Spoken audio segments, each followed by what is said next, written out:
Hello everyone, welcome to Analytic Solutions channel. In this chapter, we'll see where we can find flash fill in MS Excel. We can find flash fill in Home tab. For this, we'll go to the Home tab, we'll select Fill in the Editing section and click Flash Fill in the menu.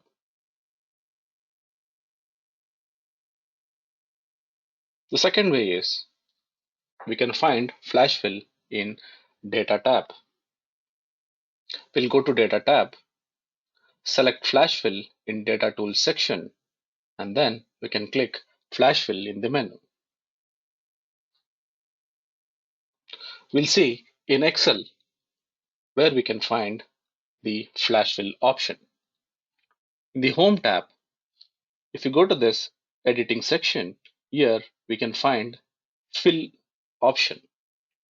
If you click on this, we can find flash fill. We can also go to this data tab. We'll find data tools section where we can find the flash fill option.